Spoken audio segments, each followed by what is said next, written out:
Leute, nennt mich naiv, aber irgendwie dachte ich, dass so mit der Entwicklung der Menschheit es wenigstens etwas nachlässt, dass Menschen aufgrund ihres Sexlebens oder ihrer Kleidung bewertet werden. Aber wie so oft belehrt mich TikTok wieder eines Besseren. Solche Frauen kann man nur einmal benutzen. Ihr wundert euch, warum ihr angemacht wird.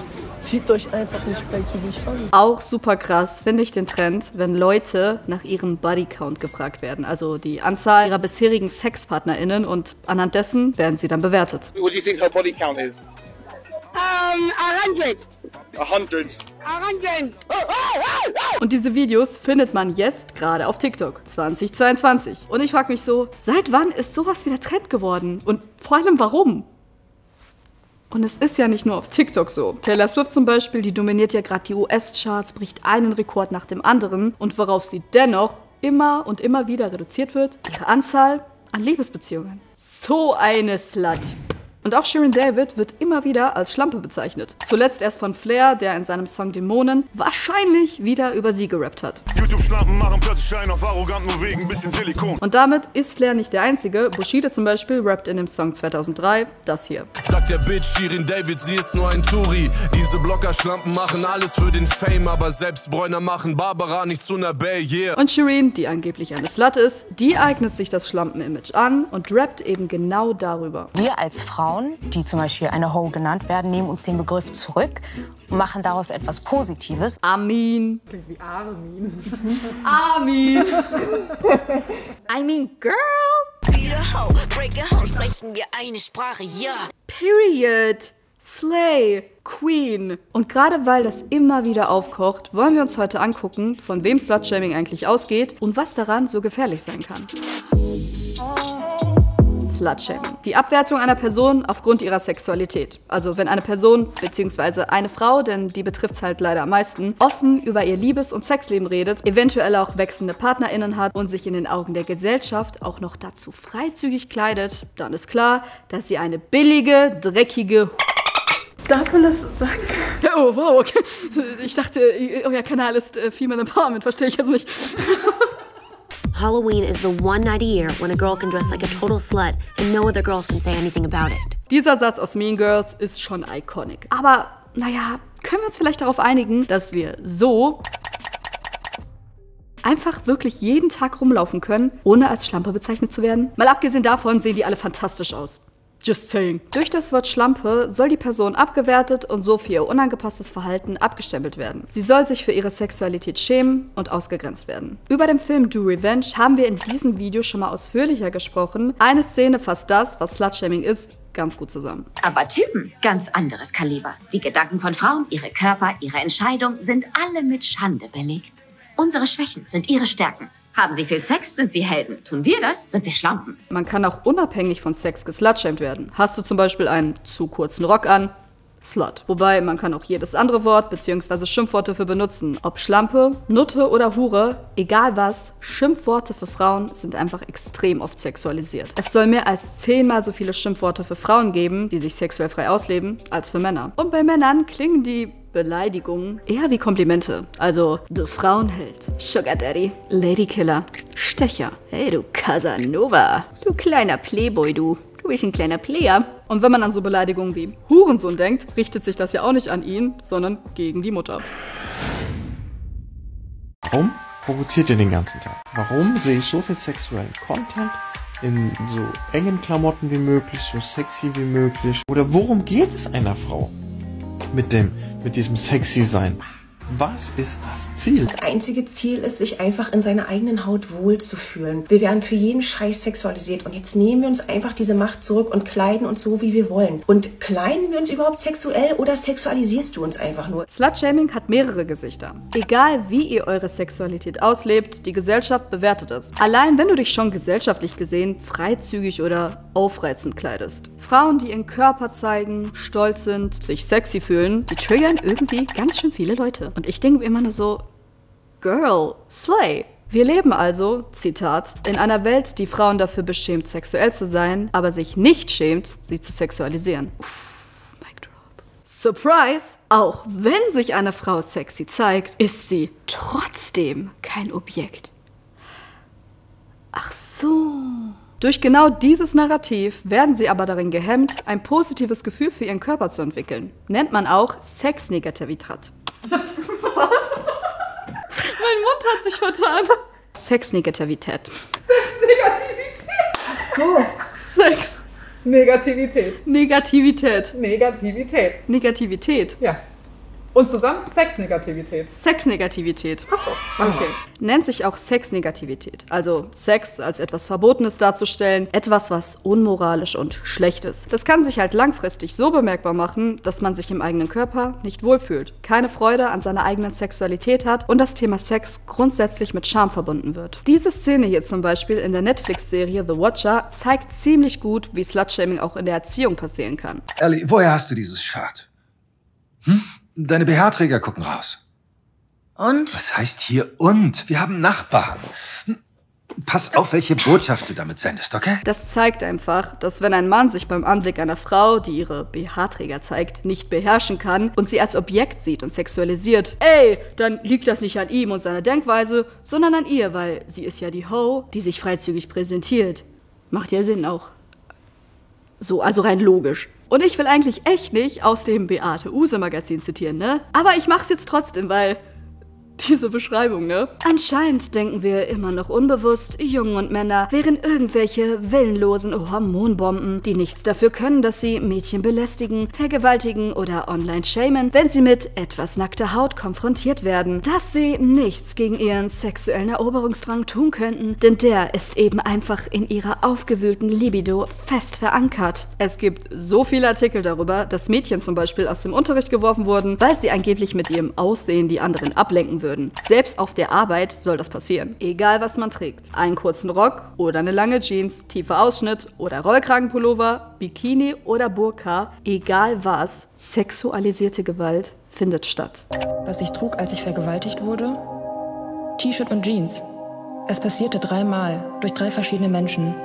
Und jedes einzelne Mal trug ich T-Shirt und Jeans. Und dabei gibt es immer wieder Frauen, die trotzdem tun, was sie tun wollen. Sich kleiden, wie sie sich kleiden wollen, Mut machen und zeigen, dass das eben nicht so ist. Oder, wie Nasan Eckes es mal über Shirin David gesagt hat: Wir reden die ganze Zeit von Frauenpower, von Girl Power, von Women Empowerment und dann kommt mal jemand daher, der einfach so sein eigenes Ding macht, aussieht, wie sie einfach aussehen möchte. Und dann haben wir alle nichts Besseres zu tun, als zu sagen, ja, die Frisur ist zu groß, das Make-up zu stark, die Wimpern zu lang, die Schuhe zu hoch, das Kleid zu groß oder keine Ahnung, irgendwas. Shirin David hat oft schon über Slutshaming aufgeklärt. Komm, bei Gott ist sie sexy, hinzu Walla, sie ist ne Schlampe. Die deklarieren ein Mini-Rock zu maximaler Schande. Doch ne Frau mit Grips im Kopf wird abgetan zu ner Emanze. Und zwar nicht nur in ihren Songs, sondern auch auf Insta. Bones MC meinte mal, dass Frauen, die Schach spielen, sexy sind. Frauen können heutzutage nix, außer wie ein Opfer mit Shisha-Schlauch und Filter in der Fresse Selfie-Videos zu machen. Geht euch in der Tanzschule anmelden oder macht euch irgendwie interessant, dann will man euch auch nicht nur ficken. Alles klar. Danke für den Tipp. Als Antwort darauf hat Shirin dann ein Video von sich gepostet, in dem sie einen Grill putzt und dazu hat sie noch geschrieben, wenn ich jetzt nur noch Schach spielen könnte.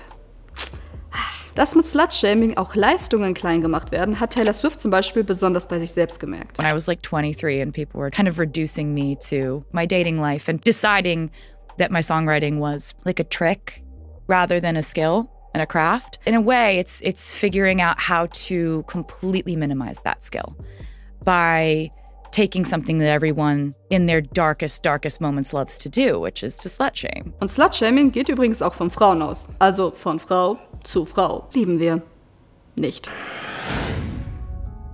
Slutshaming unter Frauen ist ein echtes Ding. Und einige erklären sich das auch durch einen verinnerlichten Sexismus durch die Gesellschaft. Ich zitiere: Indem sie andere weibliche Personen als Schlampen bezeichnen, werden Frauen mit sozialer Anerkennung belohnt. Sie gehören dann zu den Guten. Also kurz mal nach unten treten, damit man selbst in einem guten Licht da steht. Also A, wie traurig ist das einfach, dass man andere schlechter machen muss, damit man sich selbst gut fühlt. Und B, umso trauriger, dass das in unserer Gesellschaft immer noch funktioniert. Bra.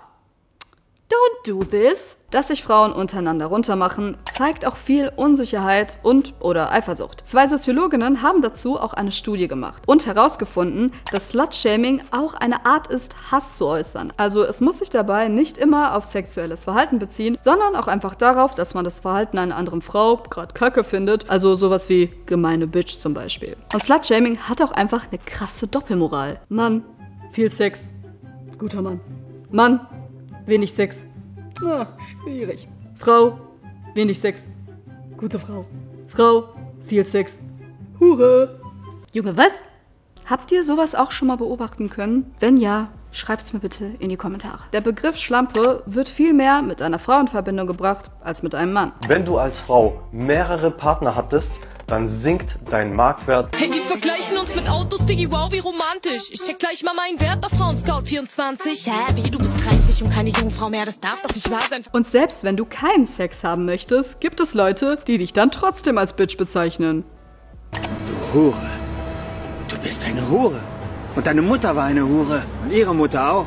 Im Spiegel wirft dieser Autor hier auch die Frage auf, warum er mit seinem lebendigen, freien Sexleben nicht als Schlampe gilt und eine Frau mit so einem Verhalten niemals durchkommen würde. Excuse me? Wir haben 2022. Und trotzdem habe ich das Gefühl, dass von Frauen erwartet wird, gleichzeitig auch sexy und attraktiv zu sein, aber auch nicht zu viel. Be a lady, they said. Your skirt is too short. Your shirt is too low. Don't show so much skin. Cover up. Leave something to the imagination. Don't be a temptress. Men can't control themselves. Men have needs. Look sexy. Look hot. Don't be so provocative. You're asking for it. Der neueste Trend, der gern mal dazu benutzt wird zu Slutshamen, ist teilweise wildfremde Menschen, beispielsweise auf der Straße, zu fragen, mit wie vielen Menschen sie schon Sex hatten, oder sich zu fragen, wie viele zu viel sind. Verrate deinen sogenannten Bodycount und lasse andere diesen bewerten. Yay, wir lassen uns also darüber definieren, wie viel wir wert sind anhand der Anzahl der GeschlechtspartnerInnen, die wir hatten. Natürlich ist es wichtig, offen über Sex sprechen zu können, aber wenn man dabei gleichzeitig dafür runtergemacht wird, verfehlt es ganz schön das Ziel. Vor allem, wenn bei Frauen und Männern anscheinend jeweils andere Maßstäbe gesetzt werden, was angeblich ein zu hoher Bodycount ist. Wie hoch wäre die Grenze bei einer Frau? 10. Bei Männern 40, bei Frauen 10? Ja. Die Reaktion im nächsten TikTok finde ich da, ehrlich gesagt, ein bisschen nachvollziehbar. Why do you think men care about a woman's body count? Do you? People actually care about that shit? Men in general. If a man is fucking asking me a body count, he can get fucked. Naja, und dann gibt es noch den Killing Me Softly Body Count Trend auf TikTok. Und hier beantwortet man dann, wie viele Leute man schon getötet hat. Also so aus Ironie. Der Begriff Body Count geht eigentlich ursprünglich auf Soldaten und Kriege zurück. Und ihr merkt, ich komme in diesem Video immer wieder zurück auf Victim Blaming, also Täter-Opfer-Umkehr. Seit 2011 gibt es die sogenannten Slutwalks. Proteste, die sich gegen das Slutshaming aussprechen und dafür einsetzen, dass jeder Mensch anziehen darf, was er will. Und das ist interessant, weil entstanden sind diese Slutwalks nach einer sehr kritischen Aussage eines kanadischen Polizisten. Der hatte nämlich bei einer Uni-Veranstaltung in Toronto gesagt, dass Frauen sich nicht wie Schlampen anziehen sollten, um keine Opfer von Sexualstraftaten zu werden. Kennen wir ja die klassische Frage nach dem, was hattest du an? Er hat sich später zwar für die Aussage entschuldigt, hat aber dennoch weltweite Proteste bis heute ausgelöst. And what made you a slut? Because I own my body. My body is not a political playground. It's not a place for legislation. It's mine and it's my future. Are you dressed slutty today? No. I'm dressed like a woman. Dieser Gedanke, du bist selbst dran schuld, dass du sexuell belästigt wirst, wenn du so rausgehst, dich so präsentierst oder solche Bilder von dir hochlädst, damit wird Slutshaming zum Instrument und Teil der Rape-Culture. Frau, verschleier dich komplett oder du hast halt das Pech und wirst vergewaltigt. Pech gehabt. The odds of being attacked by a shark, 1 in 4 million. The odds of a woman being raped, 1 in 6. Your fear of sharks is seen as normal, but women's fear of men is delusional. Wenn Frauen aufgrund ihrer Sexualität weiter als Schlampen bezeichnet werden, wird nicht so Sexualstraftätern eine Rechtfertigung gegeben. Wenn Frauen beigebracht bekommen, dass sie selbst für den sexualisierten Übergriff verantwortlich sind, können sie Angst haben, sich gegen den Täter auszusprechen und dadurch entsteht einfach ein sehr gefährlicher Teufelskreis, der den Tätern ermöglichen kann, weiterhin ungestraft zu missbrauchen. Slutshaming hat ernstzunehmende Auswirkungen auf die Psyche. Es ist so erschreckend zu lesen, wie viele Opfer es deswegen schon gab. Denn es gibt viele Beispiele von Mädchen, die sich selbst deswegen das Leben genommen haben. Und das sind keine Einzelfälle. Dass Slutshaming solche Auswirkungen haben kann, zeigt umso mehr, wie wichtig es ist, dagegen vorzugehen. Vor allem, wenn es heutzutage noch solche TikTok-Trends gibt, die uns gefühlt zig Jahre zurückkatapultieren. Also lasst uns doch vielleicht aufhören, Menschen nach der Anzahl ihrer SexualpartnerInnen zu fragen und ihren Wert davon abhängig zu machen. Oder sie darauf zu reduzieren und als Schlampe zu bezeichnen. Ich habe dieses Wort auch, glaube ich, viel zu oft benutzt, oder? Also so 36 Mal laut Skript. Ja, das ist zu viel. Viel zu viel. Hier kommt ihr zum Video, in dem ich über Kleiderregeln beim Sport spreche. Und hier gibt es ein Video zu Pheromonparfümen, die angeblich das Liebesleben revolutionieren sollen. Warum diese Produkte Scam und teilweise noch nicht einmal legal sind, seht ihr dann bei Safe. Danke, dass ihr eingeschaltet habt. Nächste Woche gibt es dann wieder ein neues Video hier. Abo-Button und Glocke anmachen nicht vergessen. Guten Abend und gute Nacht.